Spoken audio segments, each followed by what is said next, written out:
ऐका ऐका ऐका ऐका ऐका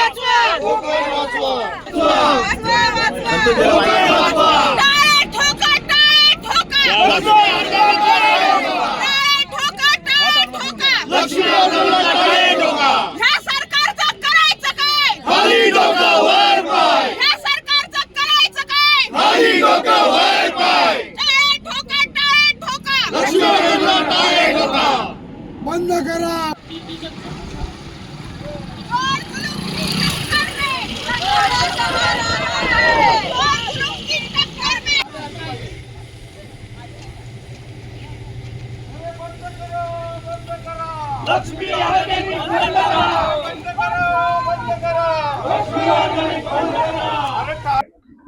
मित्रांनो, आम्ही इथलं लक्ष्मी कंपनी जी आहे, लक्ष्मी ऑर्गॅनिक कंपनी, या कंपनीने इटली मधली मेटनी कंपनी बंद केली गेली. कारण तिथे 3.5 लाख लोकांना वेगवेगळ्या प्रकारचे रोग झाले. कारण PFAS हे मटेरियल ते तयार करत होते आणि त्याचा परिणाम झाला आणि 4-4.5 हजार लोक मृत्युमुखी पडले. म्हणून तिथल्या सरकारने त्या संबंधातली एन्क्वायरी केली. त्यांच्या लक्षात आल्यावर ती कंपनी नुसती बंद केली नाही, त्या कंपनीमध्ये असलेले अधिकारी वर्ग या सगळ्यांना त्यांनी जेलमध्ये टाकलं. 14 वर्षापर्यंत लोक जेल तिथे भोगतायत. त्यातला 6.5 वर्ष जेल भोगलेला एक माणूस इथल्या कंपनीमध्ये आलेला आहे डायरेक्टर म्हणून. लक्षात घ्या, ही गोयंकाची कंपनी आहे. लक्ष्मी ऑर्गॅनिक कंपनी गोयंकाची आहे. तिथली सगळी मशिनरी इटली मध्ये आणली आणि इथे बसवली. आणि PFAS नावाचं जे केमिकल, जे अतिशय घातक असतं, ज्याच्यामधून माणसं मरतात, त्यांना अनेक रोग होतात, त्यांना रोग होतात, त्यांचे हृदय बंद होतात, त्यांच्या किडन्या निकम्या होतात, त्यांचं लिव्हर निकम्या होतं, फुफ्फुस निकम्या होतं आणि थर्ड स्टेजचा कॅन्सर होतो. आणि कॅन्सर मोठ्या प्रमाणात होतो आणि तो लक्षात सुद्धा येत नाही. 3ऱ्या पातळीचा असतो. माणसाला कॅन्सर झाला की तो 8-10 दिवसातच मरतो, त्याची ही सुद्धा केली जात नाही. असं जे केमिकल इथे कसं काय, म्हणजे तिथल्या सरकारने हाकलून लावलं त्यांना आणि आमच्या सरकारने त्यांना परवानगी दिलेली आहे.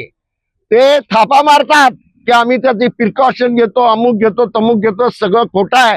त्या आमचं एकच म्हणणं आहे, नुसती ही कंपनी नाही, मोठ्या प्रमाणामध्ये इथे ज्या केमिकल कंपन्या आलेल्या आहेत त्याच्यातून इथले मासे गेलेले आहेत, इथली गुरं मरतायत, इथले झाडं मरतायत, इथल्या आंब्याचं पीक संपलं, इथले काजूचं पीक संपलं, इथे आवळा सुद्धा होत नाही, चिंचही होत नाही. हे सगळं झालेलं आहे. हे आपण सहन करतो म्हणून झालेलं आहे. आजचा आम्ही मोर्चा जाहीर केला, थोडी घाई गर्दीत झाली. मला माहिती आहे आम्ही अधिक प्रचार केला पाहिजे, परंतु आम्हाला कुठे ना कुठेतरी त्याची सुरुवात करायची होती. आणि इथल्या आमच्या अशोक जाधव, आमचे भरत लब्धे यांनी म्हणाले नाही, पहिल्यांदा आपण करू आणि त्यानंतर आपण पुन्हा गावागावात जाऊन लोकांना समजावून सांगू. मी एक गोष्ट सांगतो, या कंपनीचे कॉन्ट्रॅक्ट ज्यांना मिळतात त्यांचं काही जात नाही. ज्यांचे हितसंबंध गुंतलेले आहेत ते याच्या विरोधात आहेत, परंतु त्यांना बाजूला ठेवून आपल्याला लढा करायचा आहे. करणार की नाही? हात वर करून सांगा, हात वर करून सांगा, हा लढा आपल्याला न्यायचा आहे. आणि मी सोनलक्ष्मींना सांगेन, मोठ्या प्रमाणामध्ये आपल्याला महिला याच्यामध्ये आल्या पाहिजेत. त्यांच्या दिशेनं फार वाईट गोष्ट आहे आणि म्हणून आम्ही आता त्या गेटवर जाणार आहोत. आता तुम्हाला काय विचारतं विचारा. उदय सामंत पालकमंत्री इथले यांनी आणि उद्योग मंत्री यांनी असं शब्द दिला आहे की या कंपनीची आम्ही चौकशी करू आणि जर गंभीर काही आढळलं किंवा दोषी आढळले तर कारवाई करू. यावर किती तुमचा विश्वास आहे? असं आहे की पहिल्यांदा तुम्ही जी कंपनी अशी होती त्या संबंधात गार्डियन नावाच्या मोठ्या पेपरने इंग्लंडमध्ये हे सगळं बाहेर आणलं. लोकांना सगळ्यांना माहिती आहे ती कंपनी आज गेली 7-8 वर्ष चालते आणि अनेकांना याचे प्रादुर्भाव झालेलाच असणार. मी तुम्हाला सांगतो, तो लक्षात येत नाही. परंतु आता जर आपल्या या आंदोलनामुळं मंत्री महोदय जर म्हणत असतील, सरकार म्हणत असेल आम्ही एन्क्वायरी करू, एन्क्वायरी करेपर्यंत या कंपनीला टाळावा बरं. आमची मागणी आहे. बरोबर आहे ना? बरोबर आहे ना सर? एन्क्वायरी ह्याची पूर्ण होईपर्यंत तरी टाळेवर पाहता आज याला टाळे लावा आणि नंतर त्याची एन्क्वायरी काय करायची ती करा. ती एन्क्वायरी ज्यांनी याला परमिशन दिलंय त्यांच्या मार्फत होता नाही. IITचे केमिकल इंजिनिअरिंग केलेले जे प्रोफेसर आहेत, त्याच्यामध्ये पारंगत असलेले लोक आहेत, त्यांची कमिटी करा आणि आम्ही आमच्या बरोबर जे पारंगत लोक आहेत त्यांनाही त्याच्यामध्ये घेऊ आणि त्याची चौकशी झाली पाहिजे. आणि हा लढा फक्त एका कंपनी पुरता मर्यादित नाही. या ज्या कंपन्यांमध्ये केमिकल फॅक्टऱ्या ज्या आहेत आणि घातक आहेत, त्या घातक कंपन्या बंद झाल्या पाहिजेत. तुमच्या माहितीसाठी सांगतो, या कंपन्या इथे चालू झाल्या 1986 ला. 2005 पर्यंत इथे कसल्याही प्रकारचं केमिकल जे हे असतं ते त्याचं विल्हेवाट लावण्यासाठी काही झालेलं नव्हतं. आपल्या लोकांनी आंदोलन केल्यानंतर काहीतरी झालंय. तरी काही कंपन्या आपल्या कंपाऊंड मध्ये विहिरी काढलेल्या आहेत आणि तिथेच टाकतात. हे सगळं एक लक्षात घ्या.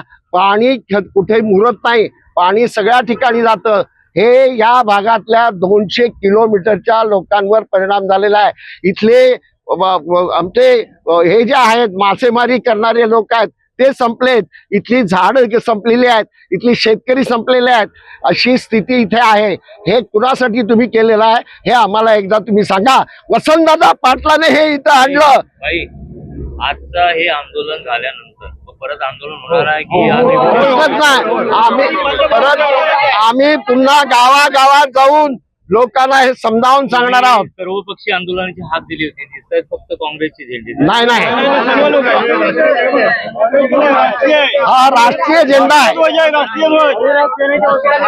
आम्ही सर्व एक आहोत.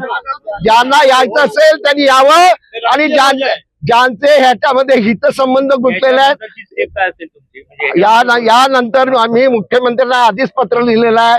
पुन्हा खुलासेवर पत्र लिहिणार, मुख्यमंत्र्यांची भेट घेणार आणि आम्ही आमचं शिष्टमंडळ मुख्यमंत्र्यांना हे लक्षात आणून देणार.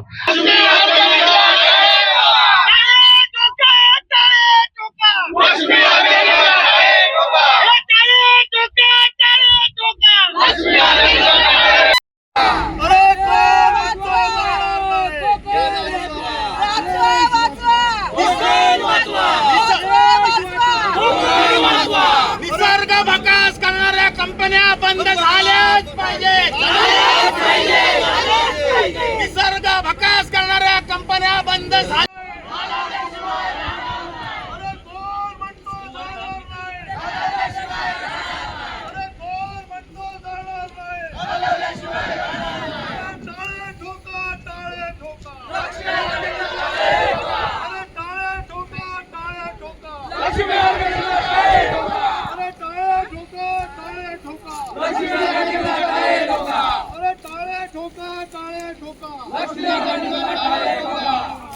शेतकऱ्यांना उद्ध्वस्त करणाऱ्या कंपन्या बंद झाल्याच पाहिजे. मच्छीमारांना उद्ध्वस्त करणाऱ्या कंपन्या बंद झाल्याच पाहिजे. बागायतदारांना उद्ध्वस्त करणाऱ्या कंपन्या बंद झाल्याच पाहिजे. कोकण वाचवा, कोकण वाचवा. हे टाळे ठोका बंद करा.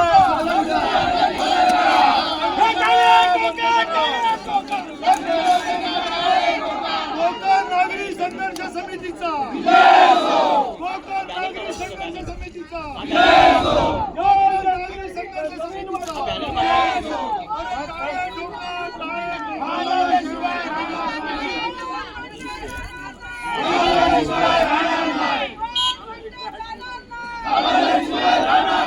माणसांना मृत्यूच्या दाढेत लोटणाऱ्या रासायनिक कंपन्या बंद. माणसांना मृत्यूच्या दाढेत लोटणाऱ्या कंपन्या बंद. बागायतदारांना उद्ध्वस्त करणाऱ्या कंपन्या. प्रदूषण मुक्त महाराष्ट्र, प्रदूषण मुक्त महाराष्ट्र. नशामुक्त महाराष्ट्र या सरकारचं करायचं काय?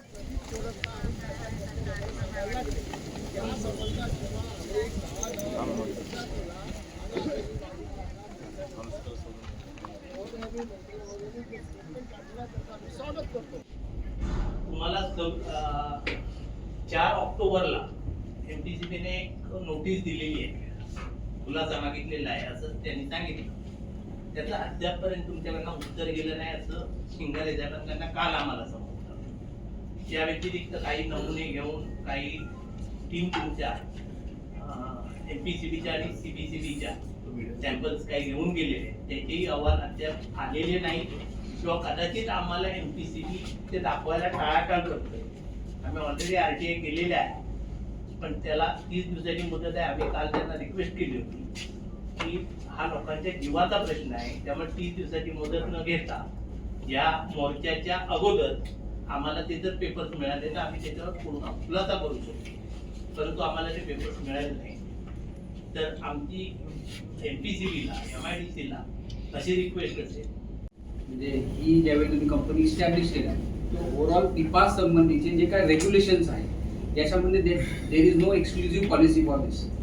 आणि तुम्ही आता under the law of hazardous waste 2016 आणि 1986चा जो याचा एमपीसीबीचा ऍक्ट, या 2 ऍक्टमध्ये तुम्ही बेसिकली बसत नाही. सो बेसिकली स्टेटला आम्ही इनिशिएट करतोय की तुम्ही आयदर याची पॉलिसी जर बनली नाहीये, सो तुम्ही हे प्लांट इम्प्लिमेंट करताना there will be always uncertainty, की लोकांमध्ये पण हा संभ्रम आहे. इथल्या स्थानिक लोकांना आधी एकतर विश्वासात घेतलेलं नाही. या 5 ग्रामपंचायती आहेत, तिथल्या लोकांचा कन्सेंट नाही, पब्लिक कन्सेंट असतो. त्यातून अशा कंपनीचा जो ट्रॅक रेकॉर्ड आहे की ज्याच्यामध्ये ऑलरेडी 5.5 म्हणजे 3.5 लाख लोक जी काही बाधित झाली होती इटलीमध्ये, सो त्याचा एक ट्रॅक रेकॉर्ड आहे.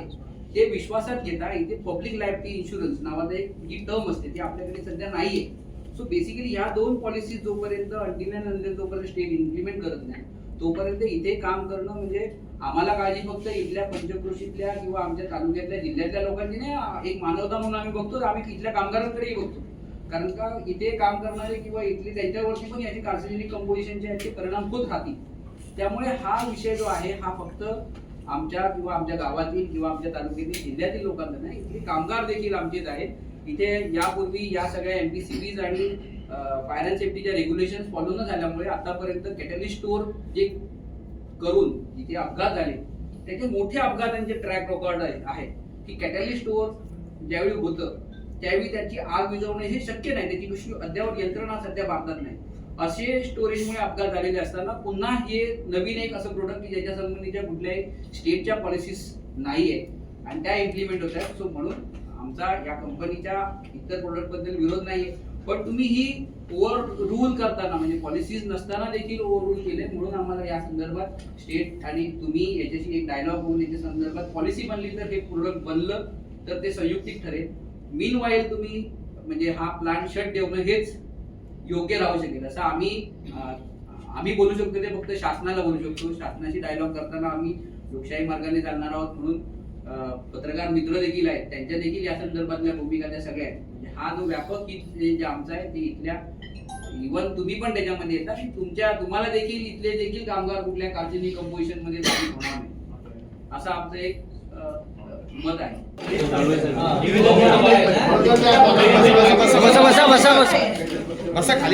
प्रदूषण नियंत्रण मंडळ फक्त बघूया काम काय आहे. प्रदूषण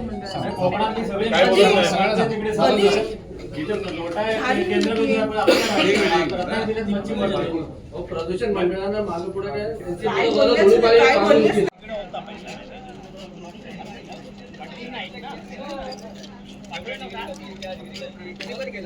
बरंच काय म्हणणं आहे.